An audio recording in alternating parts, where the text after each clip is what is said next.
kayo dito? Lola! Lola, gising na si Teng. Teng, talaga? Teng, Gising na siya, Lola. apo ko. Lola.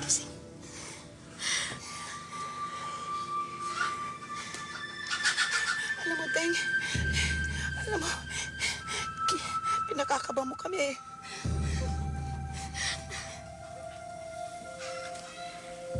Lola, si Lea. Parang nakita ko siya kanina. Teng, nandito ako. Teng, akala ko iiwan mo na ako. Hindi mangyayari yun.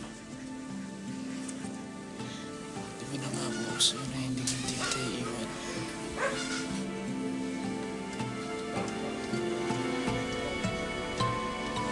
Teng, nandito rin si Kit.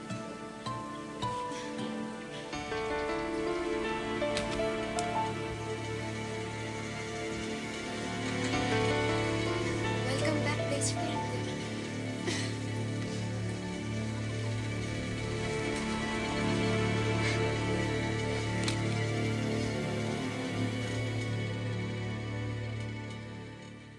Clarice, bakit mo ginawa yun?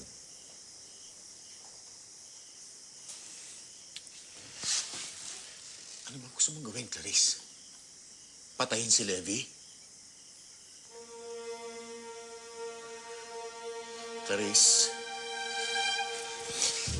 Clarice, ilang araw ko na napapansin, ha? Kakaiba mga kilos mo. Clarice, bakit? Cesar, ano ba naman? Nakikita mo na ngang gulong-gulo siya. Hindi niya kailangan ng mga tanong mo. Anak, inumin mo muna yung tubig ko. Sige na.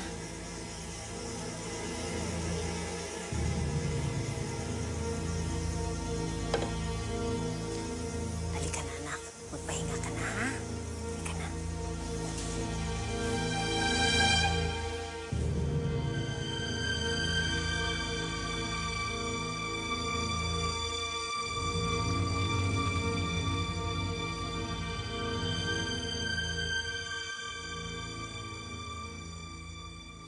Sige, magpahinga ka, ah.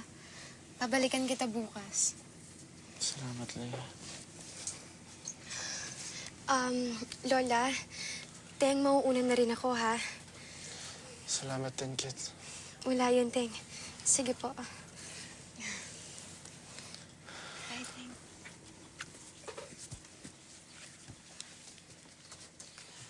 Mag-ingat kayong dalawa, ha? Opo. Teng, tinawagan ko ng doktor. Pupunta siya dito para examinin ka niya ulit.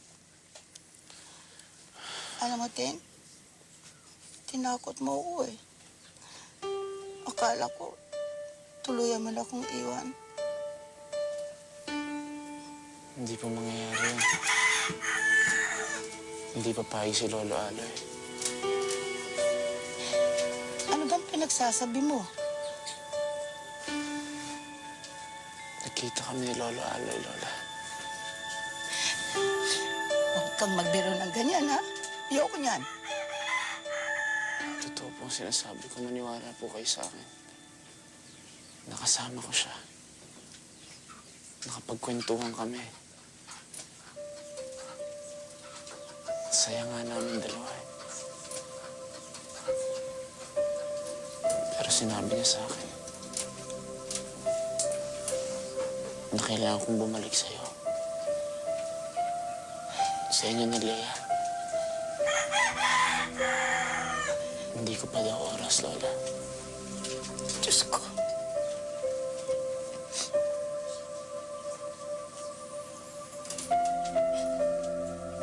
Sinabi rin sa akin ni Lolo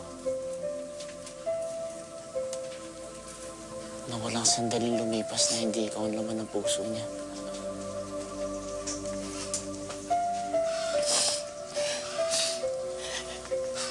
Ako, yan din ang lagi niyang sinasabi sa akin.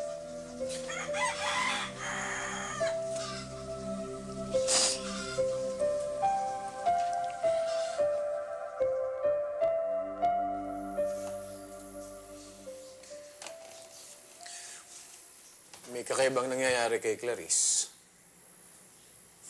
Yan ka na naman. Walang diferensya si Clarice. Ano ba kung walang diferensya? Muntik niya nang patayin si Levi. Si Leving may kasalanan nun. Sandra, kailangan na natin patingin sa isang psychiatrist si Clarice. Ano akala mo sa anak natin? Loka-loka? Napakahinam. Bakit hindi mo pa tinuluyan kanina si Levi? Kaya eh. Mahal ko si Levi. Nakalimutan mo na ba kung anong ginawa niya sa'yo? Hindi naman niya sinasadya yun eh. Anong ginagawa mo dyan? Anong ginagawa mo dyan? May kausap si Clarice. Kumakanta lang. Hindi, may kausap siya. Pakinggan mo. Wala naman eh. Hindi ka nga niya binigyan ng pagkakataon para magpaliwanag, di ba?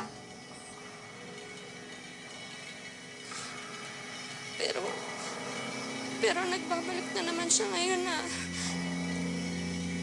sabi niya mahal niya ako. At naniwala ka naman. Bumalik lang yun para saktan ka ulit. Hindi ako kaya saktan ni Levi. Mahal niya ako. Hindi niya ako sasaktan. Kailangan, tapusin mo siya bago kanya saktan ulit.